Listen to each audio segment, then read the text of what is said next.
अनीता को कैंसर हुआ तो बलवीर बताए बगैर उसे छोड़कर मलेशिया चला गया। तो वो बलवीर का इंतज़ार करती रही कि कब वो बच्चों के लिए खाना लेकर आएगा।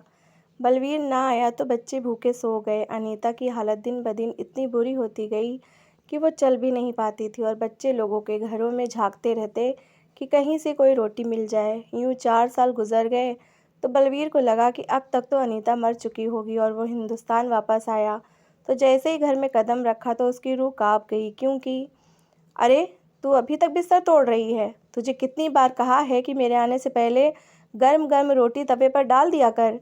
एक तो थका हारा काम से घर आता हूँ, सारा दिन का भूखा, होटल से भी कुछ लेकर नहीं खाता कि जो पैसे बचेंगे उनसे तुझे और तेरे इन बच्चों को रात का खाना खिला दूंगा। और तू है कि तुझे मेरी चिंता ही नहीं, जब देखो बिस्तर पर पड़ी सोती रहती है। ये नहीं कि पति घर आ रहा है उसके लिए कुछ खाना ही बना दूँ। बलवीर मारे गुस्से के भरा हुआ उसके सर पर खड़ा था, मगर अनीता को तो इतना तेज़ बुखार था कि वह अपने मुंह से कुछ बोल भी नहीं पा रही थी। उसका चेहरा बुखार की तेज़ी से लाल हो रहा था और होंठ कँपकपा रहे थे। वो कुछ कहना चाहती थी मगर ज़बान साथ ही नहीं दे रही थी। बलवीर की आज ठेकेदार ने बहुत बेइज्जती की थी और वो उधर से ही बिलबिलाया हुआ घर में दाखिल हुआ था। एक तो इतनी सख्त गर्मी थी कि प्यास से उसकी बुरी हालत थी। वो तेज़ तेज़ कदम उठाता हुआ घर की तरफ चल रहा था। रास्ते में कोई रिक्शा भी नहीं पकड़ सकता था कि अगर रिक्शा ले लिया तो घर में लकड़ियाँ कैसे जलेंगी। जब तक घर पहुंचा प्यास से बेहाल हो चुका था। घर में दाखिल होते ही उसने सबसे पहले आंगन में रखे हुए कच्ची मिट्टी के घड़ों को देखा। पास ही स्टील का गिलास पड़ा था। उठाकर फौरन घड़े को उल्टा किया ताकि पानी पी सके, मगर ये क्या, घड़ा तो खाली था। ये देख कर तो और ज़्यादा तप चुका था। कैसी औरत थी ये अनीता, उसने अभी तक घड़ा नहीं भरा था। वो गुस्से से बिलबिलाते हुए वो स्टील का गिलास उठाए एक कमरे में दाखिल हुआ और ज़ोर से गिलास फर्श पर दे मारा। बच्चे जो माँ के आसपास बैठे थे सहम कर काँप उठे थे, जबकि अनीता ऐसे ही बेसुसी बिस्तर पर पड़ी थी। पति की आवाज़ सुनकर तो उसका दिल भी दहल चुका था, मगर हिम्मत ही कहाँ थी जो कुछ बोल पाती। बलवीर उसे बातें सुनाए जा रहा था, ऐसी लापरवाह और कामचोर पत्नी जैसे शब्द मुंह से निकाल रहा था, मगर वो तो जैसे बेहोशी की हालत में ये सब कुछ सुनती जा रही थी। वो खुद ही आंगन में आया और नल से पानी निकाल कर पीने लगा। अभी तक अनीता अपने बिस्तर से नहीं उठी थी और ये बात उसे और ज़्यादा आग बबूला कर रही थी।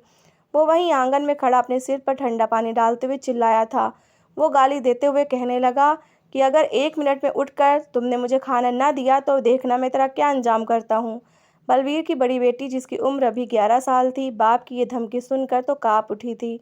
पहली बात तो बच्चों में इतनी हिम्मत ही नहीं थी कि बाप के सामने कुछ बोल सकते। एक माँ ही इनका आसरा थी। जब भी बाप माँ से लड़ता तो वो माँ के पीछे छुप जाया करते। फिर जब तक बाप सो न जाता वो उस जगह से हिलते भी ना थे। पहली बार उसकी बड़ी बेटी निशा फौरन भागकर बाप के पास आई और कहने लगी, पिताजी, माँ को कुछ मत कहो, माँ ने कुछ नहीं किया। मैं रोटी बनाकर दे देती हूँ, उन्हें बहुत तेज़ बुखार है। सुबह से वो यूं ही लेटी हैं, उन्होंने सुबह से कुछ नहीं खाया ना ही पिया है। आप माँ से गुस्सा ना हो, उनके लिए कोई दवा ले आएं। ये सुनकर बलवीर ने घूर कर अपनी लड़की को देखा और कहने लगा, बड़ी ज़ुबान चलने लग गई है तेरी। कोई बीमारी नहीं है इसको, मौसमी बुखार है बस, और इसको भी इसने सिर पर सवार कर रखा है। अरे घर में करती क्या है? ये छोटा सा तो घर है, कच्चा आंगन है जहाँ इसने कभी झाड़ू तक नहीं लगाया। सारा वक्त घर में बैठी रहती है, एक खाना वक्त पर बनाकर देना होता है, इस पर भी इसके नखरे होते हैं। बलवीर बोले जा रहा था जबकि निशा फौरन किचन में गई। देखा तो सिर्फ इतना ही आटा बचा था कि 2 रोटियां बन पाती। आज तक उसने रोटी नहीं बनाई थी, मगर बनाना ज़रूरी थी, वरना पिताजी तो ना जाने क्या फसाद खड़ा कर देते। निशा ने छोटे छोटे पेड़े बनाए उठाए और जैसे तैसे रोटी बनाने लगी। रोटी बेल चुकी तो उसे याद आया कि अभी तक तो उसने आग नहीं जलाई थी। वहीं बलवीर गुस्से से निशा पर चिल्ला रहा था कि मनहूस मारी, तू भी अपनी माँ ही की तरह हर काम लेट ही करती है। अभी तक तुझसे एक रोटी नहीं बनाई गई। मैं यहाँ भूख से तड़प रहा हूँ, तुम लोगों के लिए सारा दिन बाहर मेहनत करता रहता हूँ और तुम लोग मुझे वक्त पर खाना तक नहीं दे सकते। निशा की आंखों से तो आंसू निकल आए थे। उसने बेली हुई रोटी को दोबारा वापस प्लेट में रखा और लकड़ियों से आग जलाने लगी। मिट्टी का तेल भी खत्म हो चुका था, आग जल नहीं रही थी, उल्टा धुआं ही धुआं हो रहा था। पूरा घर धुएं से भर गया तो बलवीर की आंखों से भी धुएं की कड़वाहट से पानी आ चुका था। वो गुस्से से पागल हुए शेर की तरह किचन में दाखिल हुआ और अंधेरे में ही अपने पैर की ठोकर निशा को मारी तो वह बेचारी इस अंधेरे में उस जलते बुझते चूल्हे पर ही जा गिरी थी। उसकी कमर और हाथ जल चुका था, मगर वो इसके बावजूद फ़ौरन खुद को सहलाती हुई उठकर एक तरफ खड़ी हो गई। बलवीर लकड़ियों को जलाकर उस पर रोटी बनाने लगा और निशा को गालियाँ देते हुए कहने लगा कि दफ़ा हो जाओ यहाँ से, एक काम नहीं कर सकती, बस फरमाइशें करवा लो तुम लोगों से, अब शक्ल ले जाओ अपनी यहाँ से। निशा रोती हुई वापस अपनी माँ के पास आ गई और दबी दबी सिसकियों से रोने लगी। उससे छोटे उसके 3-4 बहन भाई उसके पास बैठे थे। उससे छोटी 8 साल की ईशा ने जब उसके कंधे और कमर से जले हुए कपड़े देखे तो परेशान सी हो गई। जैसे ही बलवीर किचन से रोटी बनाकर बाहर आया और ख़ुद ही मज़े से बैठकर खाने लगा तो वो किचन में गई और घी लाकर निशा के ज़ख्मों पर लगाने लगी। कुछ ही देर बाद बड़ी मुश्किल से अनीता धीमी आवाज़ में पानी मांगने लगी। निशा ने जब ये सुना तो उठकर बाहर आई और पानी लाकर माँ के होठों से लगाया। पानी पीकर अनीता को थोड़ी बहुत ताकत मिली थी। उसे बहुत कमज़ोरी महसूस हो रही थी। बलवीर खाना खाकर वहीं चारपाई पर लेट चुका था। उसके पास ही आधी रोटी बची पड़ी थी। भूख तो बच्चों को भी लगी थी, मगर माँ की ये हालत देखी तो बच्चों ने वो रोटी लाकर माँ को खिलाना शुरू कर दी। आधी रोटी खाकर अनीता की आंखें कुछ खुली थीं, बुखार की तेज़ी भी कुछ कम हुई तो उसने निशा को एक नज़र देखा। उसका शरीर झुलसा हुआ था। उसने बच्चों से पूछा तो कुछ देर पहले जो कुछ हुआ था बच्चे वो सब माँ को बताने लगे। अनीता को तो गुस्सा आ चुका था। वो कहने लगी कि ये बाप है या हैवान, कोई जानवर भी अपने बच्चों के साथ ये सलूक नहीं करता। मुझ पर ना सही, कम से कम अपने बच्चों पर तो रहम कर लिया करो। अनीता को बोलता सुनकर बलवीर कमरे में चला आया और फिर एक बार उस पर चिल्लाने लगा। दोनों के बीच लड़ाई शुरू हो चुकी थी और बच्चे एक तरफ बैठे रो रहे थे।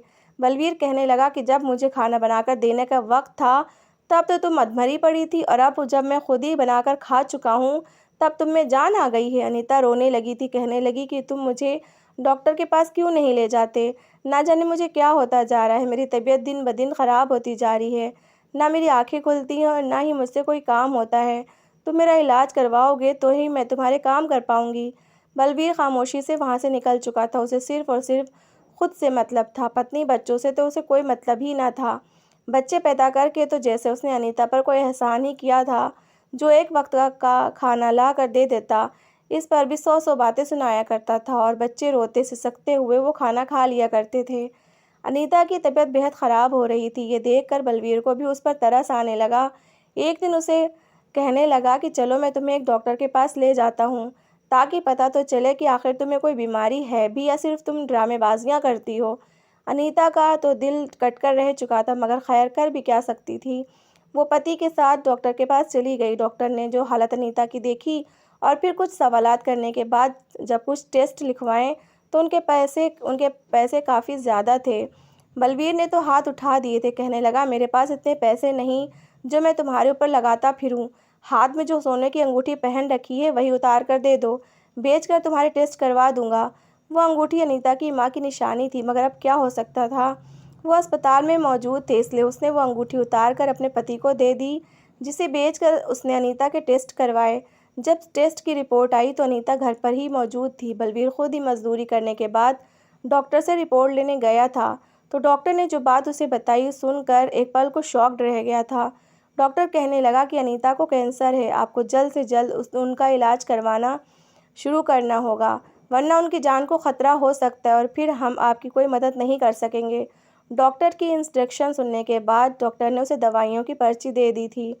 वो सारी दवाइयाँ कुल मिलाकर 10 से 15 हज़ार के बीच की थीं। इसलिए डॉक्टर से दवाइयों का पर्चा ले लिया और अस्पताल से बाहर निकल आया। एक पल को तो उसका वजूद काँपा था। भले ही वो ज़रा गुस्से का तेज़ था और अनीता को बातें सुनाया करता था, मगर जो भी था वो उनकी पत्नी थी। ज़िंदगी के 12-13 साल उसने अनीता के साथ गुजारे थे। शक्ल सूरत की भी बड़ी अच्छी थी, मगर जब से ये बीमारी उसे लगी थी उसका रंग सांवला सा होता चला जा रहा था। वो काफ़ी कमज़ोर और हर वक्त बुझी बुझी सी रहने लगी थी। पहले जैसी चमक उसके चेहरे पर नहीं रही थी। और वैसे भी जिस गरीबी की चक्की में वो पिस रहे थे, ऐसी हालत में भला किसे प्यार मोहब्बत याद रहती है। बहरहाल डॉक्टर ने जो इलाज कबिल उसे थमा बना कर दिया था, वो तो अगर अपने आप को बेच देता, अपनी सारी जमा पूंजी बीवी के कहने पर तक लगा देता, फिर भी कैंसर का इलाज नहीं करवा सकता था। दवाइयों के खर्चे अलग थे और फिर जो अस्पतालों में जाकर सेशन होने थे वो अलग थे। ये सोच कर बलवीर एक नतीजे पर पहुंचा उसने रिपोर्ट को रास्ते में फाड़ कर कचरे में फेंक दिया और घर चला आया। ऐसा करते हुए एक बार भी उसके वजूद में कपकपी नहीं आई थी। घर आया तो अनीता उसी के इंतज़ार में बैठी थी। आज उसकी तबीयत कुछ ठीक थी तो उसने उसके आने से पहले ही खाना तैयार कर दिया था। बलवीर घर आया तो उसने सबसे पहले उसे गर्मा गर्म खाना दिया और कहने लगी कि सौदा ख़त्म हो चुका है, तुम कल राशन ले आना, घर में आटा भी नहीं बचा, जो था उसे ये खाना बना दिया है। बलवीर खामोशी से उसकी हर एक बात सुनता रहा। जब बलवीर कुछ न बोला तो अनीता खुद ही कहने लगी कि आज मेरी रिपोर्ट आनी थी, क्या आया है उन रिपोर्ट्स में, या तुम अस्पताल गए ही नहीं। ये सुनकर बलवीर ने एक गहरी निगाह अनीता को देखा और कहने लगा, तुम मुझे सुकून से खाना खाने दोगी या नहीं? घर आते ही इंक्वायरी शुरू कर देती हो। क्या नज़र नहीं आ रहा है मैं खाना खा रहा हूँ? अनीता की ज़ुबान पर तो वही ताला लग चुका था। वो खामोशी से उसके पास बैठी अपनी उंगलियां मरोड़ने लगी। बच्चे भी आंगन में खेल रहे थे, इसी इंतज़ार में थे कि पिताजी खाना खा चुके और जो खाना बचे तो वो फिर माँ के साथ मिल बांट कर खा लें। मगर तभी खाना ख़त्म करने के बाद बलवीर कहने लगा कि डॉक्टर ने कहा है कि तुझे मलेरिया हो गया है। ये छोटी सी शीशी तुझे पीने को दी है। कह रहा था कि एक ही सांस में बग़ैर पानी पिए पी जा, तेरी बीमारी ठीक हो जाएगी। अनीता ने भी सुख का सांस लिया कि शुक्र है कि कोई बड़ी बीमारी नहीं निकली। बलवीर ने अपनी जेब से मलेरिया की दवाई निकाली और अनीता को दे दी और कहा कि ये पी लेना, तू ठीक हो जाएगी।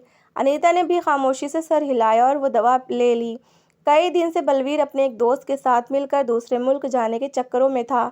किसी ने उसे बताया था कि एक मलेशिया में मज़दूरों को भेज रहा है, वहाँ पर बहुत काम है, उन्हें अच्छे खासे पैसे मिलेंगे। उसने अभी तक अनीता को कुछ नहीं बताया था, यही सोचा था कि जब सब कुछ पूरा हो जाएगा तभी पत्नी को बताएगा। मगर अब जब उसने अनीता की इस बीमारी के बारे में सुना तो उसने बताने का फ़ैसला छोड़ दिया। उसके पास जो जमा पूंजी थी वह सब उसने अपने दोस्त के यहाँ रखवा दी थी और जो भी कमा रहा था उसमें से ज़्यादातर रकम अपने दोस्त के पास ही रखवा रहा था ताकि मलेशिया जाने के लिए कुछ पैसे पास रख सके। उसका टिकट और वीज़ा दोनों ही फ्री थे। एक शाम जब वो परेशान हाल था अपने दोस्त के यहाँ गया तो वहीं से ये खुशखबरी मिली कि उनकी नौकरी मलेशिया में लग चुकी है और अब कुछ दिनों के बाद ही मलेशिया जाना है। ये सुनकर बलवीर की खुशी की तो कोई सीमा ही ना रही। घर में राशन ख़त्म था, उसने अनीता को थोड़ा बहुत राशन लाकर दिया था। कहने लगा कि मेरे पास पैसे नहीं हैं, इसी पर गुजारा करो। मजबूरन अनीता भी चुप हो जाती क्योंकि पति के पास जब रकम नहीं है तो भला क्यों वो अपने पति को तंग करती रहे। वो खुद भूखी रह लेती और अपने बच्चों को आधी आधी रोटी करके खाने को दे दिया करती ताकि वो भूखे ना रह सकें। एक दिन सुबह सुबह बलवीर उठा तो बड़ा ही खुश था। नए कपड़े पहने तैयार हुआ। अनीता उसे हैरत से देख रही थी। कहने लगी, क्या बात है बलवीर, आज तो बड़े तैयार हो रहे हो, ऐसे तो तुम कभी होली दिवाली पर भी तैयार नहीं होते। ये सुनकर बलवीर फ़ौरन एक अजीब सी नज़र अनीता पर डालकर कहने लगा, आज ठेकेदार ने हमें दावत पर बुलाया है, इसलिए हम पहले दावत करेंगे उसके बाद काम करेंगे। अनीता खुश हो गई, फिर कहने लगी कि मेरे और बच्चों की तरफ भी ध्यान कर लेना, घर में राशन बिल्कुल ख़त्म है। आज रात आप राशन लाओगे तो ही हम पेट भरकर खा सकेंगे। मैं नहीं चाहती कि मेरे बच्चे आज रात भूखे सो जाएं। ये सुनकर बलवीर कहने लगा कि फ़िक्र ना कर, मैं आज राशन ले आऊँगा। ये सुनकर अनीता मुतमईन हो गई, मगर ना जाने क्यों उसे दाल में कुछ काला सा लग रहा था। बहरहाल बलवीर ने एक नज़र अनीता पर डाली और फिर बच्चों को देखा। वो घर से बाहर निकल चुका था। बच्चे यही समझ रहे थे कि पिताजी मजदूरी करने गए हैं। अनीता का भी यही अंदाज़ा था कि पति शाम को राशन ले आएगा, मगर उसे कहाँ खबर थी कि उसका पति तो इसे हमेशा हमेशा के लिए छोड़कर मलेशिया जा चुका है। बलवीर अपने दोस्तों के साथ मलेशिया जा चुका था, मगर इधर रात हो चुकी थी, हर तरफ अंधेरा फैल रहा था और बलवीर अभी तक घर नहीं आया था। बच्चों ने दिन से कुछ नहीं खाया था, भूख से उनकी बुरी हालत थी। बार बार माँ से सवाल करते, पिताजी कहाँ रह गए, पहले तो कभी इतनी देर नहीं लगाते थे, रात होने से पहले घर आ जाया करते थे। अनीता भी परेशान थी, तबीयत उसकी भी बड़ी ख़राब हो रही थी। बार बार खांसते हुए वो गली से बाहर झाँक कर देखती। उसके साथ काम करने वाले सभी मज़दूर जो अब इसी गांव में रहते थे वो तो वापस आ चुके थे, मगर आज न जाने बलवीर कहाँ रह गया था। उसकी तो कोई खबर ही ना थी। मजबूरन रात को बच्चों को भूखा ही सोना पड़ा। बच्चे तो भूख से सो गए, जबकि अनीता के दिमाग में कई अंदेशे आ रहे थे। आज से पहले ऐसा कभी नहीं हुआ था कि बलवीर घर ना आया हो। पहले तो उसे ये बेचैनी हुई कि कहीं बलवीर को कोई नुकसान ना पहुंचा हो, मगर जब उसने पड़ोस के पवन भाई से पूछा कि बलवीर कहाँ है, वो कल रात से घर ही नहीं वापस आया, तो वो कहने लगा कि पता नहीं, वो तो कल काम पर भी नहीं आया था, बल्कि कल ही ठेकेदार से बात करके काम छोड़कर जा चुका है। कह रहा था कि मुझे एक और जगह अच्छा काम मिल गया है। हम सब से भी बड़े नखरे से बात करता हुआ चला गया। ये सुनकर तो अनीता के हाथ पांव फूले थे कि आखिर उसका पति कहाँ जा सकता है, वो भी बगैर बताए। बच्चे भूख से बिलख रहे थे। उसने पड़ोस से बच्चों के लिए कुछ खाना मांगा तो पड़ोस की औरत ने उसे खाने के लिए कुछ खाना दे दिया। उसने थोड़ा बहुत खुद खाया और बाकी अपने बच्चों में बांट दिया। मगर उसे बेचैनी हो रही थी कि आखिर बलवीर कहाँ जा सकता है। वहीं दूसरी तरफ मलेशिया में बलवीर की अच्छी नौकरी लग चुकी थी। कर तो वहाँ पर भी मजदूर ही रहा था, मगर वहाँ पर उसे कम मेहनत पर ज़्यादा पैसे मिल रहे थे। वो खुश था, उसके पास अच्छे खासे पैसे आ रहे थे, जबकि यहाँ उसके बच्चे भूख से बिलख रहे थे। बच्चों की भूख से ये हालत हो गई कि पड़ोस के जिस घर में भी खाने की खुशबू आती तो वो उस घर में झांकने लगते कि शायद किसी को उनकी शक्लों पर तरस आ जाए और तरस खाकर ही वो कुछ खाने को इन बच्चों को दे दें। कुछ को तो इन इन बच्चों के मैले और फटे कपड़े देखकर तरस आ जाता। वो इनको खाने के लिए कुछ दे देते, वरना इन्हें भूखा ही सोना पड़ता। कहीं से उड़ती हुई ये खबर भी अनीता को मिल गई कि उसका पति दूसरे मुल्क जा चुका है और वहाँ पर अच्छी नौकरी कर रहा है। पत्नी बच्चों से तो उसने हर संबंध ही तोड़ दिया और कभी वापस नहीं आएगा। ये सुनकर उस रात अनीता बहुत रोई थी कि उसके पति ने उसके साथ इतना बड़ा धोखा किया। उसे कैंसर था और ये उसे अभी भी पता नहीं था। उसे अपने बच्चों का फ्यूचर नज़र आने लगा कि भला वो अपने बच्चों का पेट कैसे पालेगी, कैसे इनकी जिम्मेदारी उठा सकेगी। उसे अपने शौहर से नफरत महसूस हो रही थी। समय गुजरता गया और 4 साल पूरे हो गए। वहीं बलवीर, जो पैसों की रंगीनियां देखकर बिल्कुल ही भूल चुका था कि उसकी एक पत्नी और बच्चे भी हैं। 4 साल पूरे हुए तो बॉस ने पुराने वर्कर्स को नौकरी से निकाल दिया, जिसमें बलवीर भी शामिल था। उसके दिमाग में अनीता का चेहरा उभरा। कहने लगा, अब तक तो अनीता मर चुकी होगी और ना जाने उसके बच्चे कहाँ गलियों में भटक रहे होंगे, जिंदा भी होंगे कि नहीं। बहरहाल उसे इस बात से कोई फर्क नहीं पड़ता था। वो 4 साल बाद भारत लौटा तो सीधा अपने घर चलाया। जैसे ही घर के दरवाजे में कदम रखा, उसे जो दृश्य दिखाई दिया तो उसके पैरों के नीचे से ज़मीन निकल चुकी थी। क्या ये उसका घर था? उसका घर तो कच्चे आंगन वाला था, खुली सी जगह थी और सिर्फ एक ही कमरा बना था, वो भी मिट्टी और ईंटों का। उसकी तो इतनी हैसियत ही ना थी कि कमरे को प्लास्टर ही करा सकता, मगर यहाँ पर तो फर्श पर मार्बल लगे हुए थे। सामने बड़ा ही खूबसूरत फूलों से सजा हुआ आंगन था, फिर खूबसूरत सा लॉन जहाँ पर एक तरफ में बहुत सारी सिलाई मशीन पड़ी थी।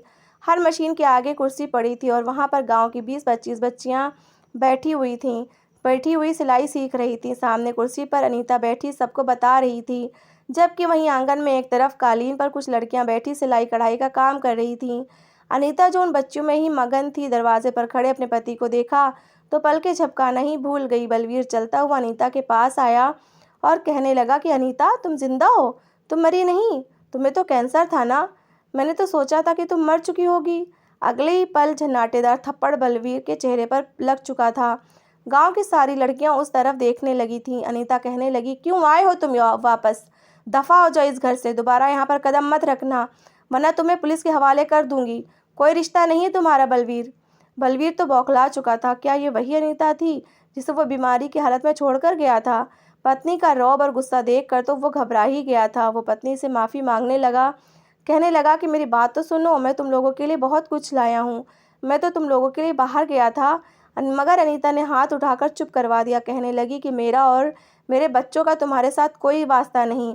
तुम जिस हालत में हमें छोड़ कर गए थे वही असल सबूत है कि तुम्हें हमारी कितनी चिंता है। इनके घर से शोर की आवाज़ें सुनकर मोहल्ले वाले भी इकट्ठा हो चुके थे। जब बलवीर को वहाँ देखा गया तो हर कोई लानत करने लगा और धक्के देकर उसे गांव से बाहर निकालने लगा। वो लोग कहने लगे कि खबरदार, जो तुमने अनीता को दोबारा डराने धमकाने की या इस घर में दाखिल होने की कोशिश भी की। बलवीर तो सर पकड़कर बैठ चुका था। अब गांव वालों से पता चला कि उसके जाने के बाद अनीता ने अपने बच्चों की खातिर लोगों के कपड़े सिलाई करना शुरू कर दिए थे। वो इतनी अच्छी सिलाई करती थी कि गांव की लड़कियां उसके पास सिलाई कढ़ाई सीखने आने लगीं। एक सिलाई सेंटर की मैडम भी उसके पास आई और उसे अपने सेंटर में सिलाई कढ़ाई सिखाने वाली टीचर के तौर पर रख लिया।